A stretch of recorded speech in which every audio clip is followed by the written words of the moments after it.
I think what flavor of these new Dunkin' coconut refreshers you get says a lot about you. Really? What's it say about me? Well, you got the refreshing golden peach because you're vibrant, fun, and positive. Oh, what about me? The bold purple pomegranate means you're vibrant, fun, and positive. I take it I got this delicious pink strawberry because I'm vibrant, fun, and positive. Yeah, it's a simple system, really.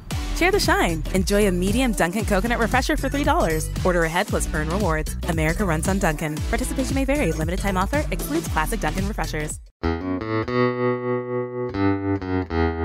This episode of True Crime Historian has been made possible in part by Shia Radin, who's been getting the safe house ready for summer by knitting everyone matching koozies in maroon and tan, or as we like to say, the colors of blood and bone. You too can lay low and join the party at www.patreon.com/truecrimehistorian to sample treasures from the True Crime Historian Vault not available anywhere else, gain access to early ad-free editions of all new episodes, exclusive Safe House content, and whatever personal services you require.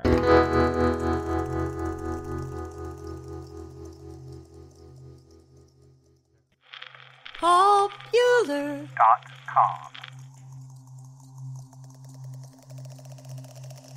Anvik, Alaska, June 1st, 1899.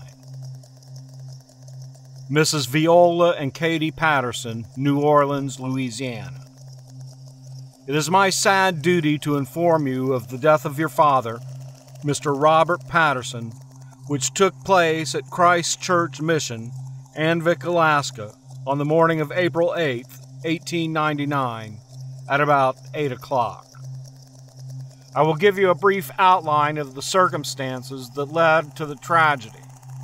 The party, of which your father was a member, besides himself, was composed of Mr. Charles Scheffler, Mr. Hans Herlin, Mr. Homer Bird, and a woman who goes by the name of Norma Strong, who lived with Bird as his wife. The party got up from Yukon, some 85 miles above Anvik, when further progress up the river became impossible on account of the lateness of the season. It was agreed that all hands would help build a cabin for Bird and the Strong woman. That done, your father, Herlin, and Scheffler were going to build one for themselves, their intention being to take their share of the provisions and tools and put in the winter cutting steamer wood. The division that had been talked over among all the members of this ill-starred party and the arrangements had been agreed to by those concerned. On the morning that the shooting occurred, Mr. Herlin, Mr. Patterson, and Mr. Scheffler were seated at a bench at the breakfast table on board the boat, when Bird, who was not more than 8 feet behind them, and without any warning whatever, fires a shot of buckshot into Herlin's neck.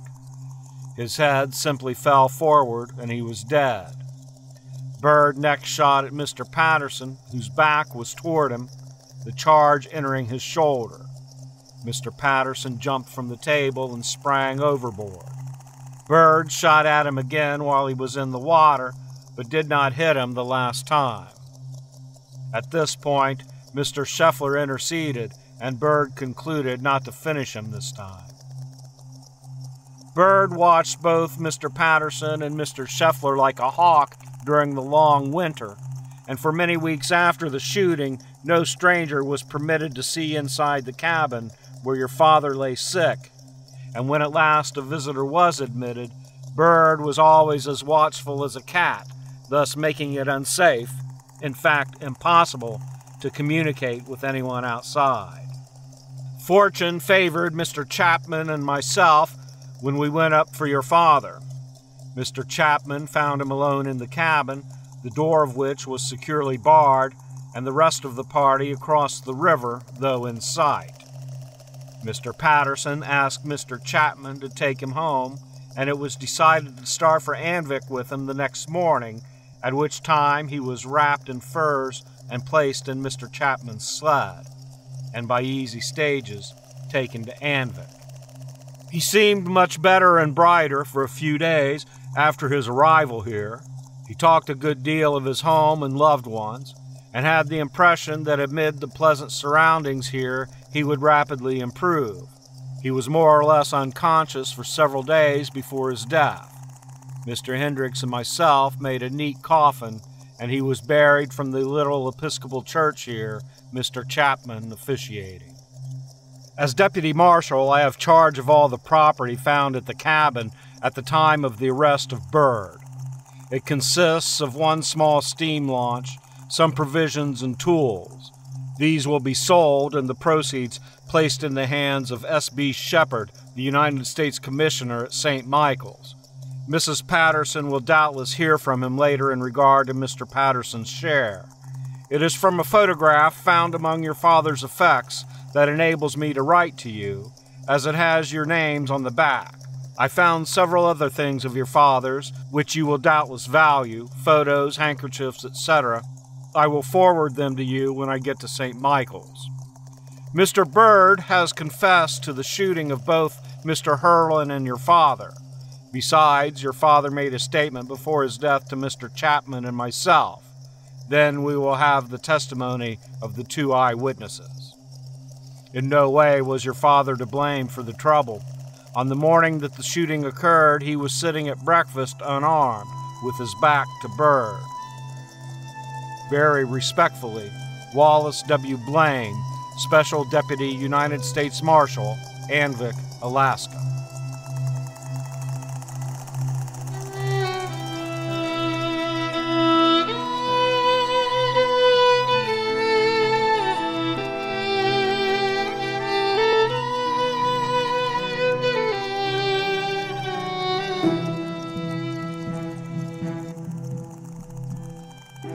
True Crime Historian presents yesterday's news. Tales of classic scandals, scoundrels, and scourges told through vintage newspaper accounts from the golden age of yellow journalism. Episode 438 takes place during the Great Alaskan Gold Rush, when a group of adventurous businessmen from New Orleans leave their families and risk all in a quest to gain riches beyond imagination. Yeah, that's not going to end well. But the most interesting part of this drama is the influence of the two women in the defendant's life. One, a literal gold digger. The other, the faithful wife who stands by her husband's side till the bitter end. I'm true crime historian Richard O. Jones, and for your horror and indignation, I give you... Murder in the Klondike. Homer Bird's Gold Fever.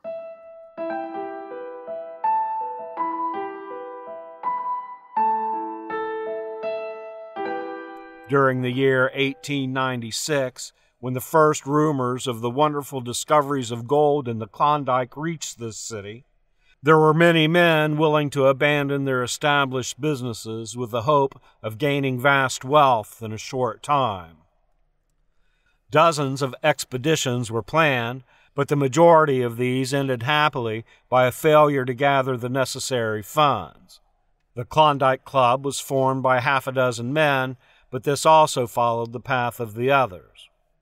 Finally, Mr. Robert L. Patterson began the organization of another expedition, and he went among a few of his friends, asking them to join the movement.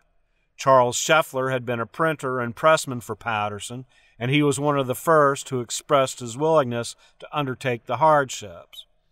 Patterson, some years before, together with Theodore Ray and one or two others, had started the Daily Truth in conjunction with the publication of a weekly paper, but after a short time the daily paper passed into other hands, and Patterson and Ray became joint partners in a printing establishment. Scheffler had been their pressman on the Truth and remained pressman of the printing office. During that year, the baseball season was extremely successful, and there was a Rooters Club which played a prominent part in the audience at each game.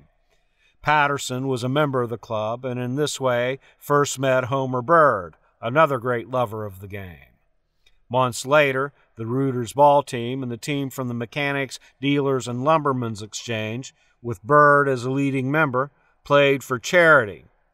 These little incidents, while not connected with the actual crime, were prominent factors in the events which brought Bird into the Klondike Party. Later, when the reports from the Klondike region containing statements of increased fortunes and wonderful discoveries reached here, the desire which Patterson always had to visit the North became stronger. It was then he organized his plan and joined forces with Scheffler, and an advertisement was placed in some of the daily papers calling for volunteers. He pictured the advantages to be gained and gave a statement of his plan. One of those answering this advertisement was Homer Bird. Another was Hans Herlin. It was agreed that each member of the party should contribute $1,000, and with this amount, the outfit should be purchased and stores for 2 years bought in San Francisco. The plans were soon completed, and on May 1st, 1898, the party left for San Francisco. The remaining members of the party knew nothing of the existence of Norma Strong. Bird had not mentioned that she should be one of the party, and they did not discover this fatal fact until reaching San Francisco. There, Bird made known his plans, and as a result of these plans and other circumstances, Herlin and Scheffler took a sailing ship which left a week before the others. They awaited the arrival of the remaining members of the party in St. Michael's. The last letter from Patterson to his wife tells of their arrival at the Holy Cross Mission. That was the 12th of September, 1898. They expected then to move on further northward and reach a point near the goldfields before the arrival of the snow. Months passed and no more letters came. In one of the last letters Patterson wrote, he spoke of the disposition of his friends, and Bird was classed as a man distinctly given to surliness. Scheffler was the closest friend Patterson had in the party.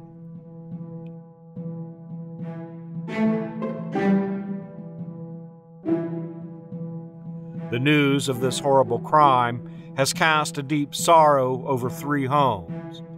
In 2 of these homes are deserted wives, while in the 3rd is an aged mother who suffers for her absent son.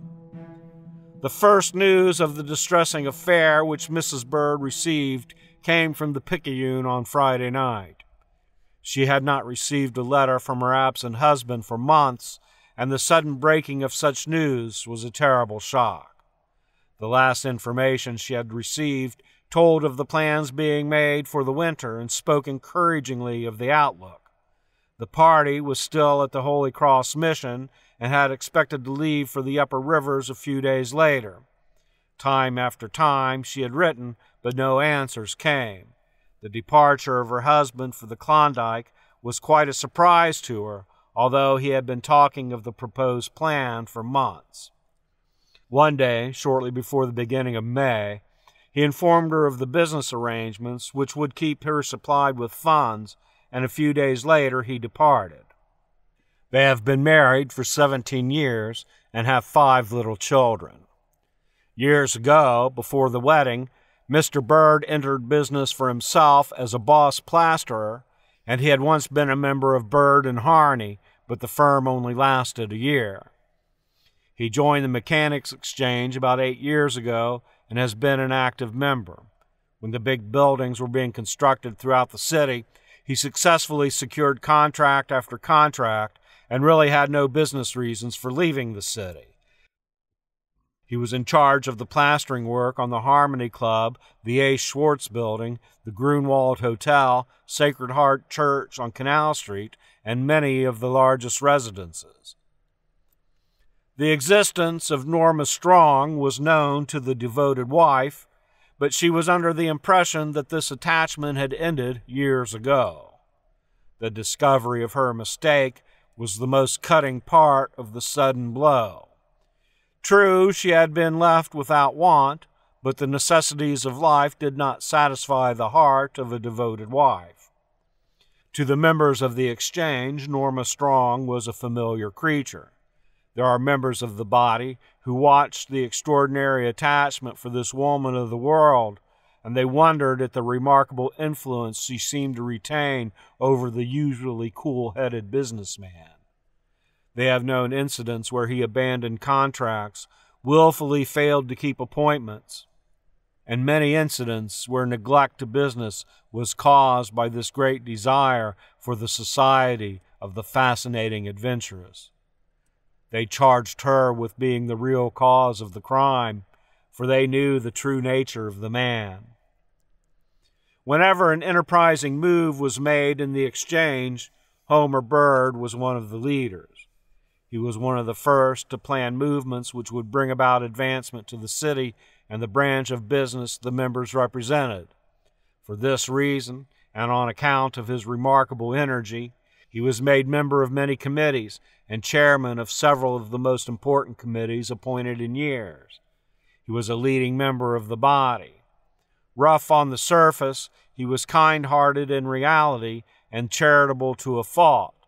There was but one great woman in his life, the infatuation for this woman, and often he tried to break the bond between them, but his nature was not strong enough to stand the test of courage. These members of the exchange are anxious to extend a helping hand to their friend, and will shortly undertake in a measure his defense. Mrs. Bird will also make an active move to secure legal assistance for her husband, and will communicate with those in Washington who are well informed upon the affairs of the faraway territory. The home of Mrs. Patterson presents an entire different appearance. She has lost her all. Patterson, unlike Bird, went to the Klondike to gain wealth because he had not the business interests here which would give the comforts to his family a true husband wished to furnish. He organized the plan and carried it through, but it was against the wishes of his wife. It was another instance of the manner men treat the opinion of women. Since his departure, troubles have come in numbers. His present wife is his second, and he leaves the children of both wives to her care. Financial troubles followed one another in rapid succession. The revenue he believed would be permanent has been discontinued, and as a result of this, the home she once owned has gone. Misfortune continued, and now she has been made a widow without the knowledge whence her support will come. Every piece of property has been lost, and gradually her funds are decreasing. When a reporter called, the room was filled with little children, one hardly 2 years old. It was a most pitiful sight, for these urchins hardly realized the sorrow their loving mother had so suddenly come upon. The death of young Hans Herlin is almost as pathetic an incident. He is a native of Stargard-on-Bonn, Germany, and has no relatives living in this city. Some years ago, his brother came to this country and was engaged in Brooklyn as a draftsman. Other relatives came to Chicago from Germany. Upon the brilliant representations of these kin, he also left his native home and crossed the wide Atlantic, going from Brooklyn to Chicago. Since then, the brother once employed in Brooklyn has returned to the home of his father, Robert Herlin, quite a large manufacturer in the old country. Young Herlin drifted south with a view of going to one of the Central American republics. He was quite a bright young man, and although only resident of New Orleans since August 1896, he had learned the language perfectly. In fact, he has a natural gift for languages, speaking several fluently. While here, he studied Spanish and stenography, for he wished to be perfectly fitted for the new world he intended to make his temporary home. During his schooling in stenography, he met John C. Bartley and John M. Farrell, and these three young men became fast friends. Herlin secured a position with M. Heinemann, the wholesale shoe dealer, as a bookkeeper, and during his employment he joined the Young Men's Gymnastic Club. Being of a very progressive disposition and having a great love for adventure, he readily accepted the opportunity to see a new world. During his stay in the city, he boarded with Mrs. Weishart near Julia Street, and afterwards moved his lodgings to the large building on Canal Street. At the time of his departure, he lived on Canal near Broad. He was a man of about 27 years of age, of medium build, blond, and weighed about 140 pounds. He wore a small blonde mustache and was noted for his neatness of dress. At the club and his place of employment, he was quite a favorite.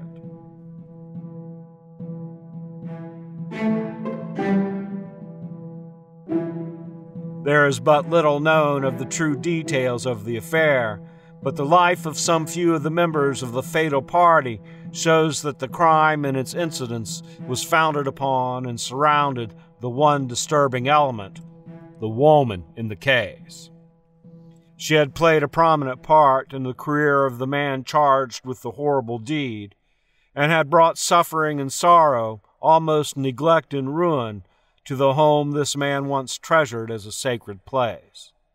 She had come into his life as an adventuress, obtained a sinful influence over him, and has now brought the once honored husband, beloved father, and respected citizen before the court of a strange land upon a charge which has for its consequences the sentence of death. When Bird pressed his children to his bosom, kissed little Bernie goodbye last of all, and handed his watch and chain to his son as he stepped on the moving train, one member of the party that had not appeared until this time looked from the window with a smile upon her rouged face. She was Norma Strong, who had proposed to be one of Bird's partners on the trip and had been taken in on the same footing as the other members. She was in gay humor at having fixed her clasp upon a man who would doubtless soon be very rich. Bird was made captain of the party, and every man swore to protect the other's interests. The little band pushed its way into the gold fields, attracting no attention except on the account of the beautiful woman who accompanied them and who took luck with the men. Captain Bird had studied gold-seeking and was sure that he could locate a new field. He pushed his band over the frozen waters, carrying lumber and supplies, until he found a site on the Anvik River, far from other camps, where he decided to wait for the thaw to prospect. The log hut was built, and the five settled down to wait through the winter. It was a dreary prospect that faced them, but Bird ruled the little camp with kindness, allotting his share of the work to each man and guarding night and day to the hoard of supplies which meant life to all. Norma Strong kept them in constant good humor with her cheerfulness, but reserved her sweetest smiles for Bird, and the men seemed contented. On several occasions, however, one or two of them made trips to neighboring camps for the sight of human faces and news of the outside world. They heard of strikes in other parts of the Klondike of enormous wages, and, this was inevitable, there began to be jealousy about the woman. Discontent grew, and one day Bird was faced with a proposition to divide the supplies and let each man shift for himself. He reminded the men of their promise to stick together, said they had but provisions and fuel to last through the winter, but one stove and one saw, and that it was impossible to divide the stores.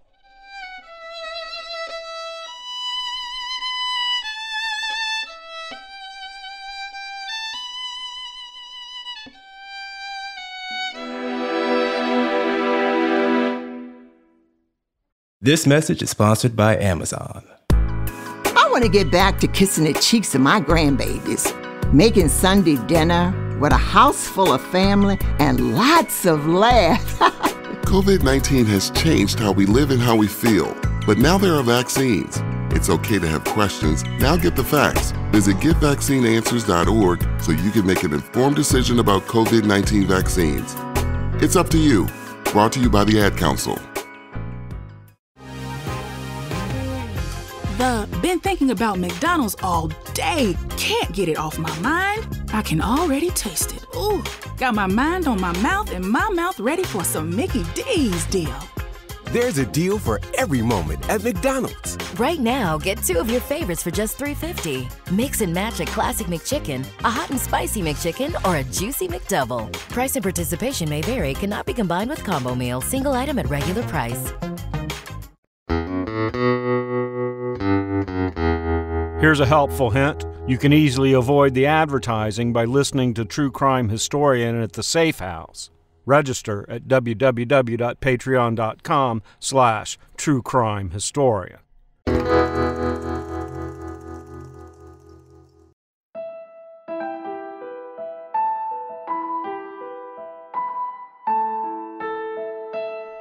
The woman who is charged by those who knew her and the remainder of the party with being the very foundation of discord was an adventuress in the true sense of the word. Whether her name was really Norma Strong, no one here seems to know. She is a native of New York State and came south after the Chicago exhibition. Some say the racetrack was the magnet which is responsible for her presence here. Some few years ago, she lived on Barone near Perdido, and while passing the Lumberman's Exchange, chanced to see Mr. Bird. She was of medium height, well-proportioned, and pretty. She was what might be called a thoroughly attractive woman. This accidental meeting led to the friendship which paved the way to crime. From one locality to another she drifted until finally a cottage on Hagen Avenue became her home.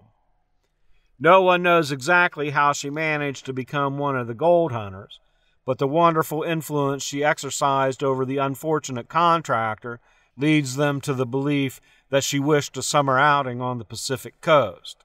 Hearing there of the great wealth in the Klondike, the greedy desire of the adventuress covered the shrinking nature of woman, and she braved the possible terrific cold to gratify the great degrading feature of her hard-earned nature, the leisure for gain at any price.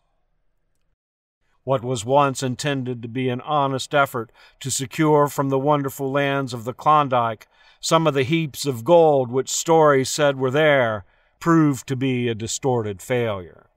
Friends became enemies, and one day, when the snow and the ice had walled in the little party, the jealousy and hatred this woman created culminated in a crime. The details show that for some time there had been a feeling of discontent and dissatisfaction. Herlin, the young German, discovered the character of the party he had joined long before he arrived in Alaska. He and Scheffler had taken passage on a bark, for they wished to save freight charges on the steam tug. In a letter written just before the craft sailed from San Francisco to John C. Bartley of this city, a young man Herlin had met while studying stenography, Herlin says, quote, "I hope you have received my postal card from Ogden and can inform you today that I am well and have prepared everything for the trip on the bark Rufus E. Wood and expect to reach St. Michael's in about 35 days. From there, I hope to write you again. Our party consists of the following men: R.L. Patterson, Homer Bird, Charles Scheffler, and myself. I cannot say that I like the first 2 men very much, so I think that the third man and I will stick together. I do not expect they will get the best of us in Alaska. What I have seen and heard so far convinces me that it will pay me well to keep eyes and ears open. I want you and John," meaning John M. Farrell, another friend here, "to keep this letter with these last remarks for yourself and only mention it at all in order to prepare my friends in time should anything go wrong. We have got an outfit consisting of provisions, tools, clothes, and medicines, which we expect will last us about 15 months. We also built 2 boats, one steam propeller boat, size 19 by 6 by 2.5, and one freight boat, flat bottom, size 82 by 7 by 3 feet. In possession of these 2 boats, we shall be independent from the Yukon River companies in Alaska, and also will be able to go up many smaller rivers and creeks. You must excuse my writing in pencil. The accommodations on board this vessel are very poor. Give my regards to your father, brothers, and other friends. Have not been able to see the gentleman your father kindly referred me to. Farewell, dear John. Hope to see you again in a couple of years. Your friend, H. Hurlin. Some of the members of the party wished to separate and divide all the stores, which were the property of all. The woman in the case again became the conflicting element. This proposed separation, together with the infatuation for the adventuress which had wound around the once respected citizen, drove manhood to the winds of the cold north. He saw but one way to rid himself of the presence of the male members of the party. Bird, the main actor of the tragedy, quietly left the others seated near the campfire. It was breakfast time, and the snow was piled high. He hid behind one of these snow piles and fired 2 shots.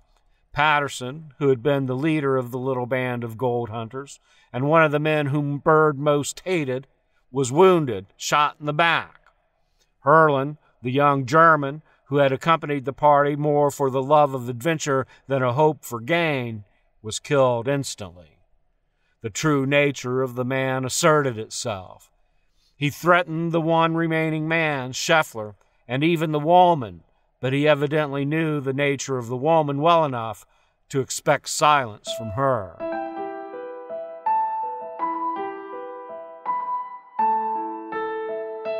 New Orleans, Louisiana, October 29th, 1899. Some months have elapsed since the first information reached this city of the assassination of Robert Patterson and Hans Hurlin, yet interest has not flagged in the ease. Owing to the immense distance between the scene of this murder and the home of the unfortunate victims, news concerning the progress of the case or the state of affairs has been meager, but yesterday news reached here of the escape of Homer Bird, the alleged assassin, which will prove of great interest to those who knew him, the victims, or their respective families. Captain F.W. Tucker of the steamer John Cudahy, plying on the Yukon River under the date of October 2nd, wrote to the Picayune yesterday, and this letter was received here. Captain Tucker says that the causes assigned for Bird's murderous action was not, as had been sought to be conveyed, caused by jealousy. Neither Patterson nor Hurlin were intimate with the woman who passed as Bird's wife, and there was absolutely no foundation for the motive given for the crime at the time. He says that the murder was a cold-blooded and premeditated affair, and that at the time it was committed, all the parties were on the most amicable terms, apparently. The woman was not, nor had ever been, a factor in the case, and she is now held in durance as a forced witness, being the principal witness against Bird, her paramour. Captain Tucker writes further that he regretted to say that on the night of the 30th of September last, Bird escaped from the guardhouse. He contrived to get possession of a saw and sawed his way through the floor of the guardhouse, and at the time of the writing of the letter, no trace of him had been found. A posse of 30 well-armed men, immediately upon the receipt of the knowledge of Bird's escape, set out in search of him, and a large reward was offered for his apprehension. Indians were employed to track the fugitive and guide the searchers, but no clue had been obtained of his whereabouts. The winter had already set in that section of the country, and even under the most favorable circumstances and provided with all the necessities of life, it is a difficult matter to overcome the rigors of the climate and make progress. In addition to these measures, strict orders have been issued to all deputies to arrest the fugitive on sight and take him dead or alive.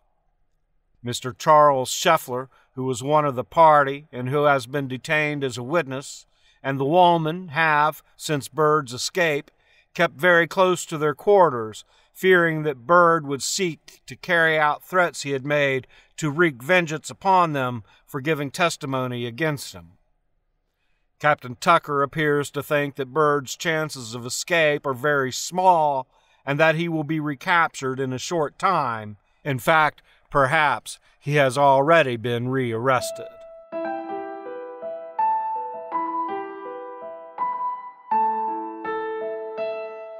November 21st, 1899.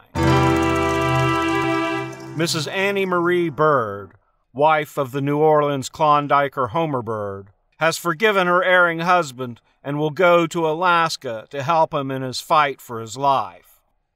It is stated that Mrs. Bird is collecting all the money she can at New Orleans and will start for Alaska in a few days.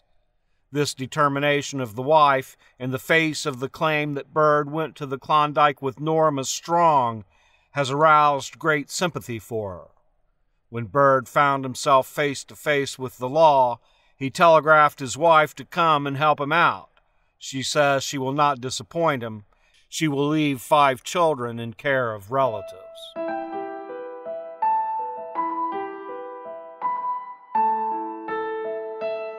December 6th, 1899.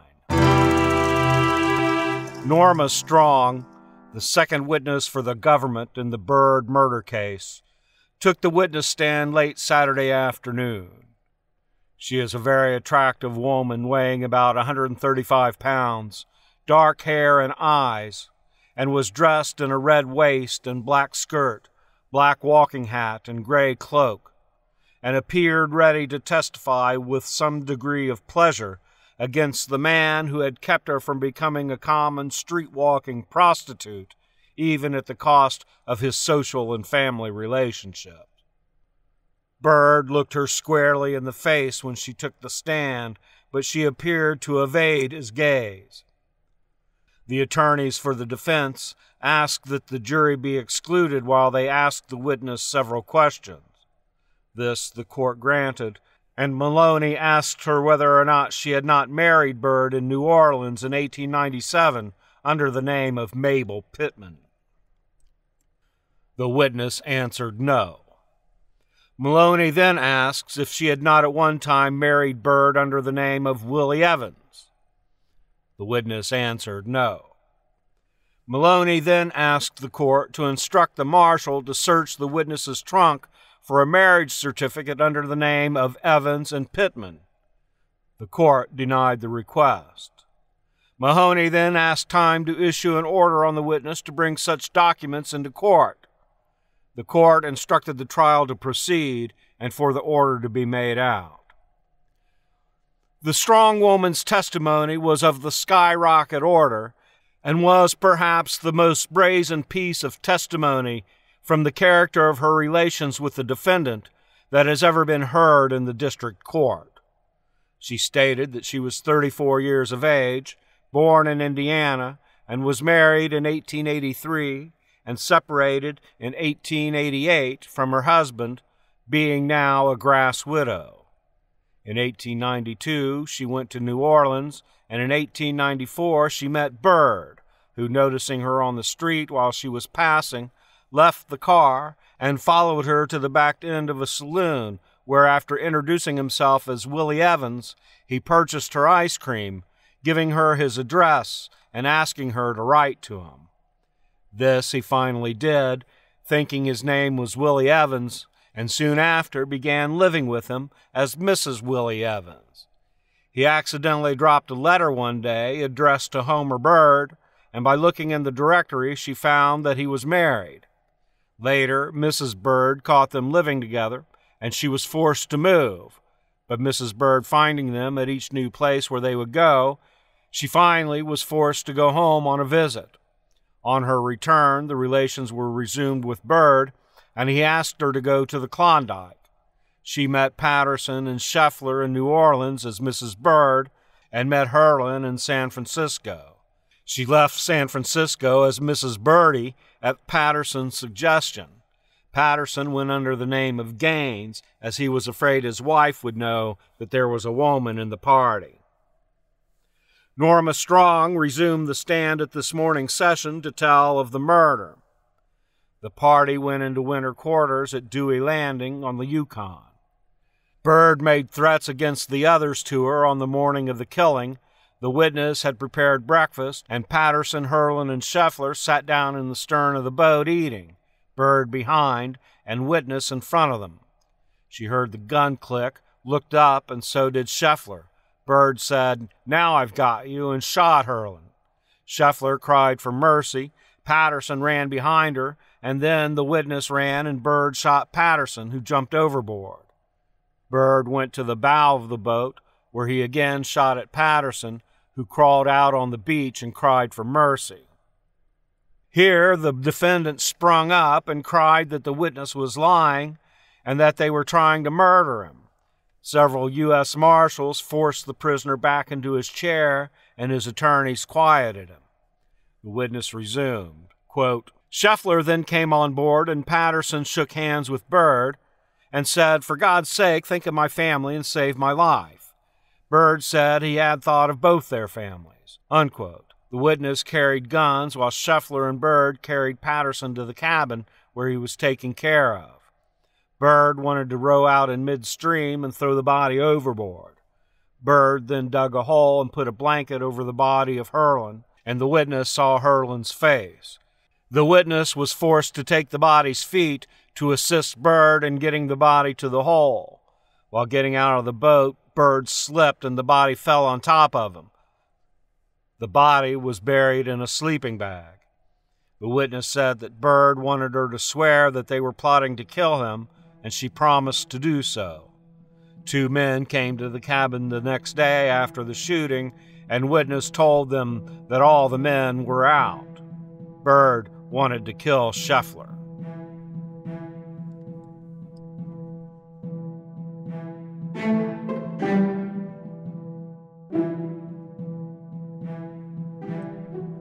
Annie Marie Bird remained in the courtroom throughout the days the examination lasted.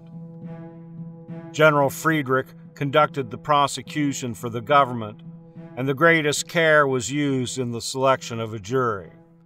Mrs. Bird, upon her arrival, employed the law firm of Maloney, Cobb, and Lyons, and every step which money could secure to present the defense in a strong light was taken. The defendant, Bird, was perhaps the most calm listener in the room. Everyone closely watched the accused for a sign of nervousness, and only once did he show any sign of the great mental struggle of the several days' trial. This was when mention was made of his wife and children. It was then that the tears ran down his face, but only for an instant did he allow his feelings to overcome him before he again assumed his usual calm, appearing to weigh each point as it was brought to the attention of the jury. His wife, with that devotion known only in a faithful and loving wife, was constantly in distress. After assurances from Mr. Maloney, who in a sympathetic way took a seat beside her, she became more calm and watched the details of the horrible crime as they were developed and laid bare to the jury. The jury was looked upon as one of the best ever secured in the territory, and the charge of Judge Johnson closed after 9 o'clock at night, and at 10 o'clock the jury left for their room. Only 2 hours later they announced their intention to deliver a verdict. At midnight the attorneys and the judge were reached, and Bird was brought from his cell. Bird was placed in his usual seat, and carefully scanned each juror's face as he took his seat, as if looking for some sign of the coming verdict. The foreman handed the document, and the decision was read to the prisoner. He never moved a muscle of his face, but still kept his seat until the deputies called him to return to the cell. The attorneys were disappointed and departed. The next day, Mrs. Bird was allowed to visit her condemned husband. She was accompanied by her little girl, and the meeting took place in the anteroom, all outsiders being excluded. It was a most touching scene. Bird broke down completely during the stay of his faithful wife. The only defense offered by the attorneys was that the government had not brought all the witnesses, and possibly some of these visitors could throw new light upon the charge. The evidence of the woman, Norma Strong, who Bird took away from the city and for whom he abandoned his own faithful wife, did not agree completely with the evidence of Scheffler. Upon this difference, the defense also based their argument.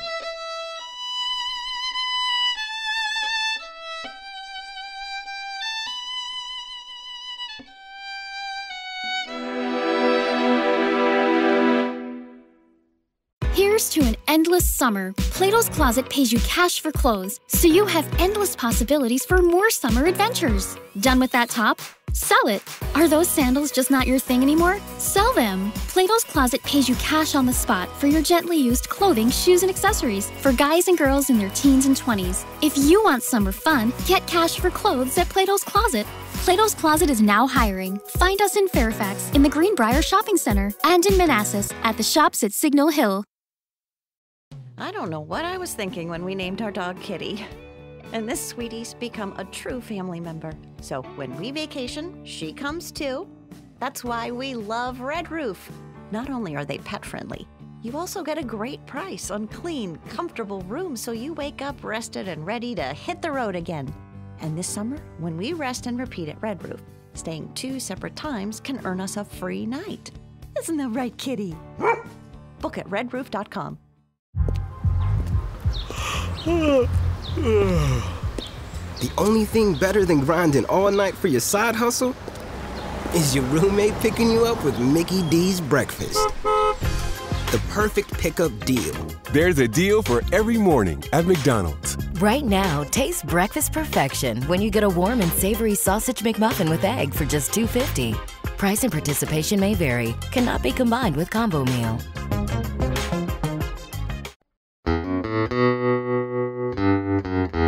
If you feel like this episode's been entertaining enough to reward the podcaster with a refreshing beverage, point your browser to www.buymeacoffee.com/crimehistorian, though I can't promise my coffee won't be a bourbon.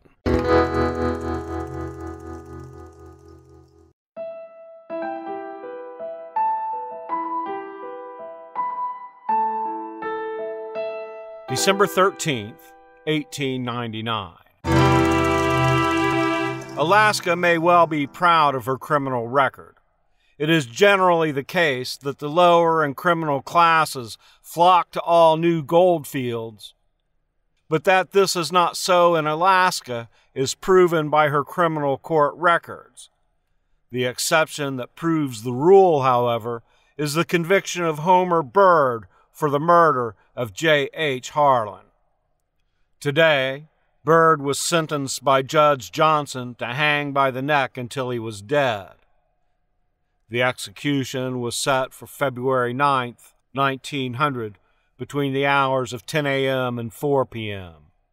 When asked if he had anything to say before he received sentence, Bird replied that he did not think he had been given a fair trial and that he had not been given opportunity to get witnesses whom he wished to have brought down from the Yukon. Judge Johnson listened attentively until Bird had finished and then said, "Mr. Bird, you have been convicted by a jury of 12 intelligent, conscientious men of the grayest crime a person can commit, the murder of a fellow man. In arriving at the verdict, the jury took into consideration the fact that you might or might not have witnesses to the act whose testimony would be of benefit to you in your trial. They rendered a verdict of murder in the first degree, notwithstanding. You also had the assistance of some of the best attorneys in the district who endeavored, as few attorneys would endeavor, to prove your innocence, but of no avail. Your motion for a new trial is also denied by this court for lack of sufficient reason for a continuance. I therefore sentence you to be hanged on Friday, February 9th, 1900, by the neck until dead, and may God have mercy on your soul."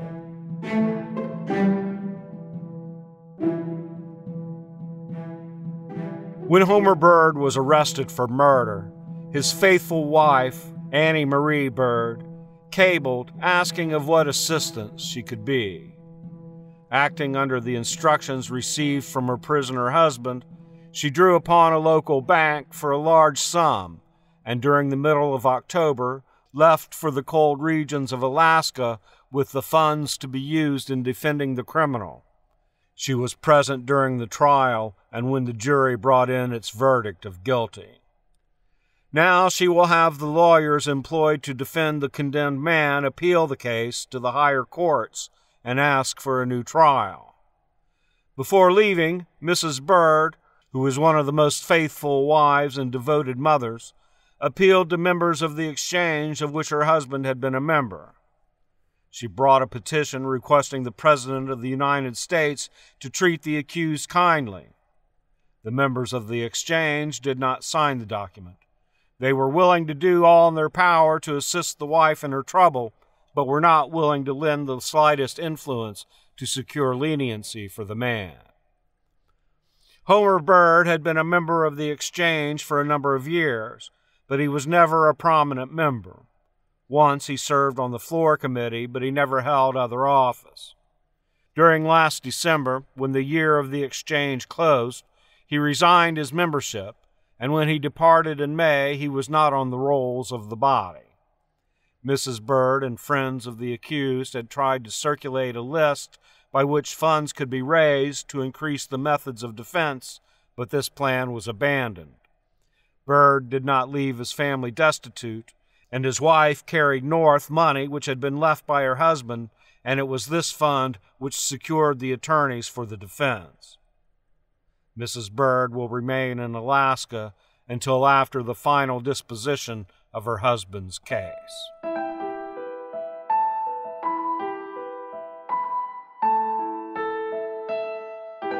December 19th, 1899.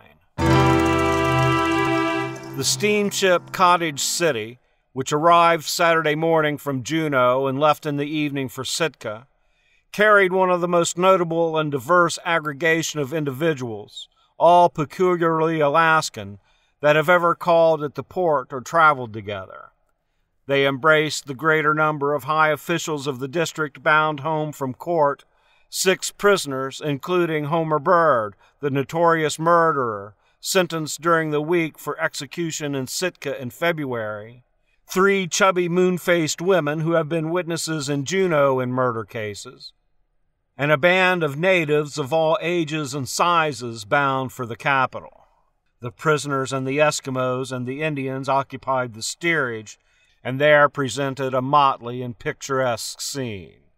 The prisoners were kept in the cell constructed in the steerage department, especially for the accommodation of conveyance of such passengers in Alaska. The marshal, under instructions from the attorneys of Bird, refused anyone permission to speak with the condemned man. Bird was chained and sat on the upper bunk of a series. He looked anything but like a man guilty of the atrocious and premeditated murder of 2 fellow men. He was neatly attired and wore a studded white shirt. Leaning easily back against his pillow, he crossed his feet over a high footrail and puffed leisurely and aristocratically at a cigar while he chatted with the other prisoners without an evident trace of care. He had not the deep, brutal lines in his features, but seems bright and intelligent, and looks more like a shrewd manipulator who has gone through a restless night on the stock exchange or has been a man of fearless adventure in other walks. A man of middle age and keen rather than blunt features, he appears more like one full of schemes of a hopeful life than a man under order to die within less than 2 months. He is smooth of face save for a mustache of light brown.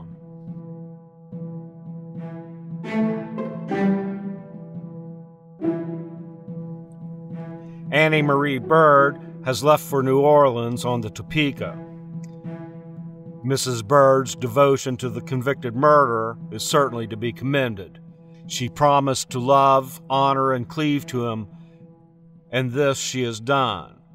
Regardless of the fact that he had deserted her and her children for 7 years, as soon as she heard that he was in trouble, mortgaged her home and left everything to come to his assistance. There is something extremely pathetic in this devotion of a woman to a worthless scoundrel of a man. If a woman falls, how many men are there who will still make the least exertion to save her from ruin and want? How many men are there who, when their wives have sinned against them and their God, would go to their rescue if she should hear their cry for help in the time of peril? We cannot but honor Mrs. Bird for cleaving to him who is joined to him in bond of holy wedlock, and who is the father of her children. Still, it seems now that she should be convinced of his guilt and reserve what property she still has to keep herself and her children from want.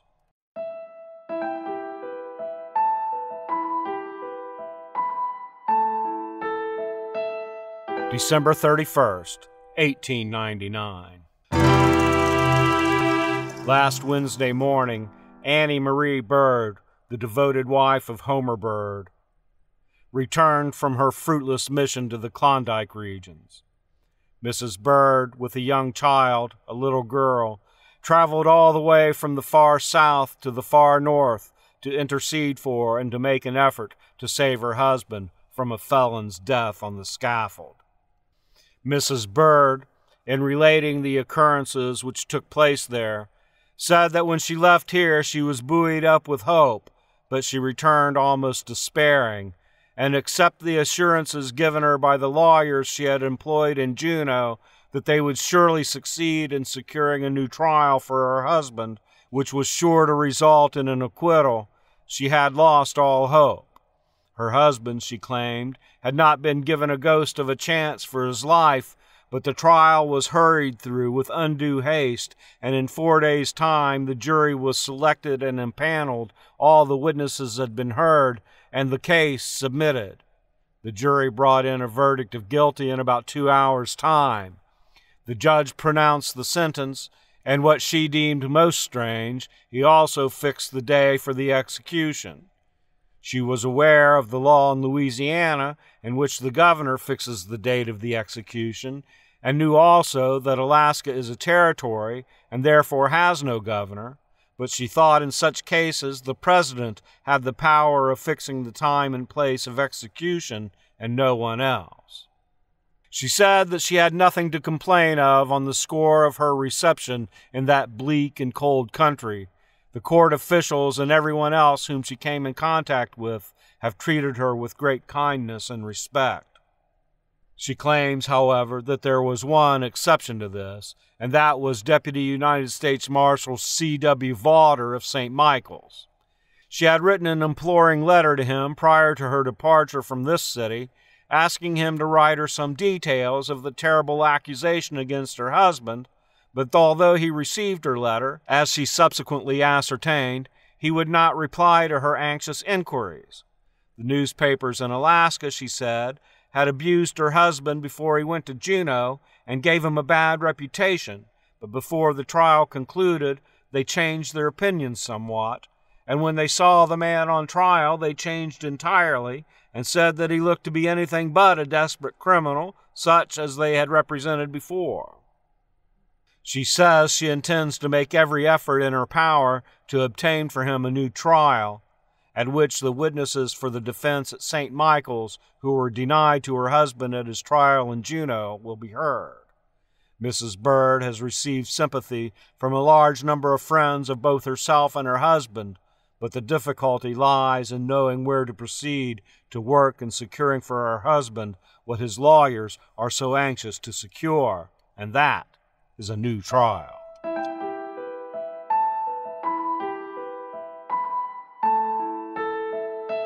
Washington, D.C., January 27th, 1900. Sitting in the White House lobby, the tears welling from her bright black eyes, little 8-year-old Bernie Bird, daughter of Homer Bird, a Klondiker under the sentence of death for the murder of 2 of his partners, uttered an inward prayer for the success of her mother's plea with the president. She had raced against time with her mother from Alaska to petition the president for her father's life, and now, on the advice of the men whom her mother had consulted, she was barred from the conference with the president, although her lips were trembling with the story she desired to pour into his ear. She said, "They say the president has no little girl, but he must know how a little girl loves her papa. And if they would only let me see him, I could tell him how happy we were at home, how we used to play and sing in the evening, and how Papa would tell stories and sing to us, and how lonesome we are now without him. I know he'd let him come back instead of keeping him in that little prison up in Alaska where it is all snow and ice, and let him come back to us in New Orleans where we could be together in our garden. I bet if the president will let him come back, he'll never do anything bad. Tears choked the small voice, and she ran to peep up the stairs where her mother had gone with Senator McInerney and Representative Meyer to try and get a reprieve for her father.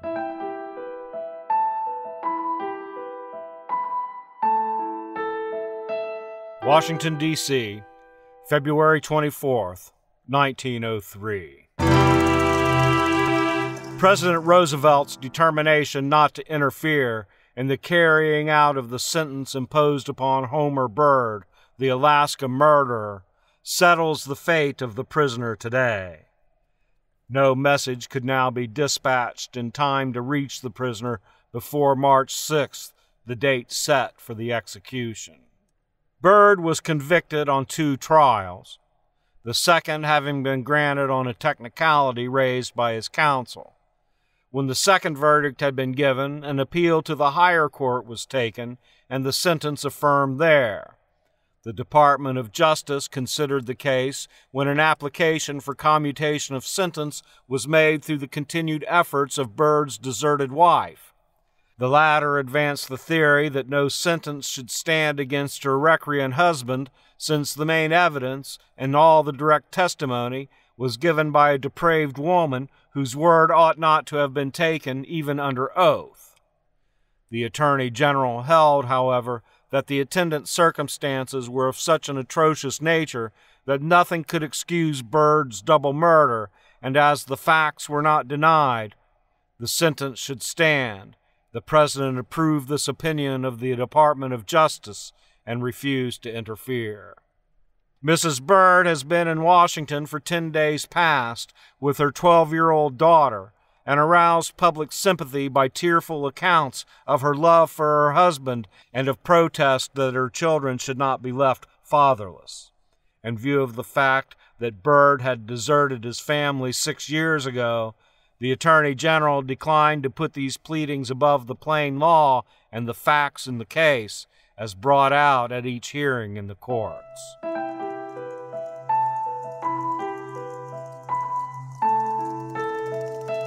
Seattle, Washington, March 13, 1903. A special from Sitka says Homer Byrd was legally executed here Friday. On the gallows, he made a short speech without visible emotion in which he protested his innocence. Byrd was tried twice, and personal appeals urging clemency have been repeatedly made to the authorities at Washington. The case was carried to the Supreme Court of the United States. After being taken to Sitka for trial, Byrd began to seek friends, but the people would not have anything to do with him. In his extremity, he began writing pleading letters to his deserted wife in New Orleans. She could not resist the appeal. Selling everything she had and placing all her children except one in the care of friends, she started for Alaska, and when Byrd was on trial, she was at his side. His convictions served to bring out the strong love of his children. A little daughter only recently wrote to Miss Alice Roosevelt, asking her to have the president pardon the condemned man. The whole family have been in their cottage at New Orleans for the past week, praying that some circumstance might intervene to save Byrd's life. However, those in authority could see no reason for countermanding the judgment of the court.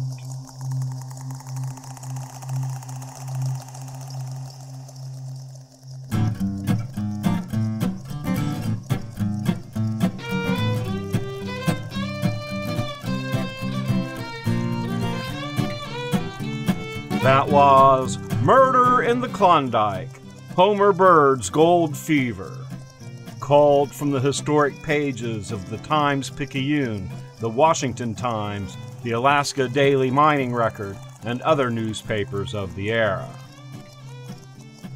If you'd like to dig deeper on this case, all you got to do is check in at the Safe House at www.patreon.com/truecrimehistorian And in the library there, you can listen to an extended edit of this episode that includes more information on the background and family life of both the murderer and the victim, or dig really deep and explore the official case file. Some listeners who don't want to pledge monthly support can just duke us a couple bills at www.buymeacoffee.com/crimehistorian. Musical contributors include Nico Vitesi, Lucia Larezza, Joy E., Daniel Moe, Dave Sams, Rachel Schott, and David Hish. Some music and sound effects licensed from podcastmusic.com. Media management and fresh graphics for each episode by Sean R. Miller-Jones. And as for me, as a man distinctly given to surliness, I'm true crime historian Richard O. Jones, signing off for now.